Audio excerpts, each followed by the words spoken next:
يا أمه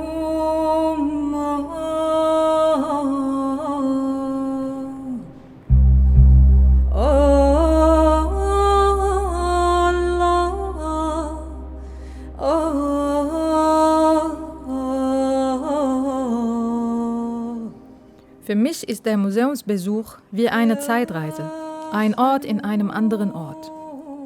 Jedes Mal, wenn ich hierher komme, tauchen bei mir viele Emotionen auf. Das beginnt schon am Eingang des Museums.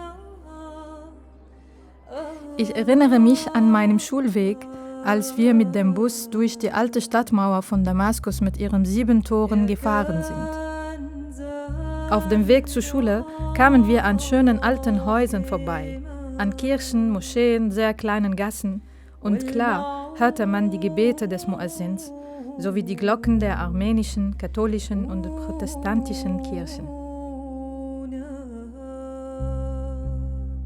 Den ganzen Mai haben wir dieses Marienlied mit dem Schulchor in diesem Schulhof gesungen, genau hier auf dem Liwan.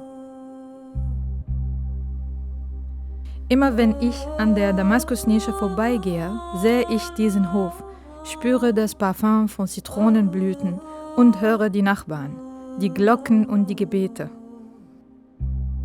Ich war in einer katholischen Schule, die von Ordensschwestern aus Besançon geleitet wurde.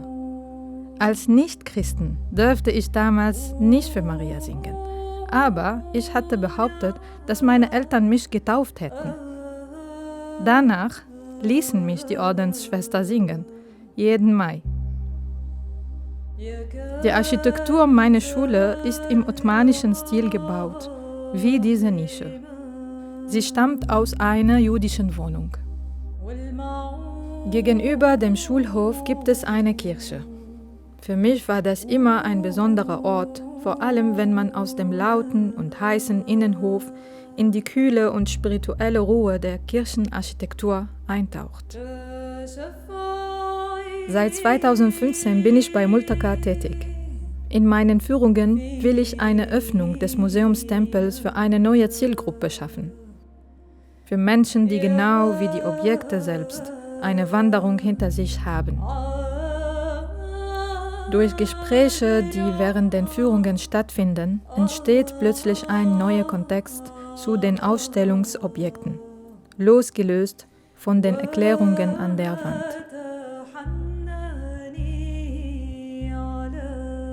Dadurch werden die stummen Ausstellungsobjekte in ihrer neuen Heimat lebendig und erfahren eine neue Interpretation.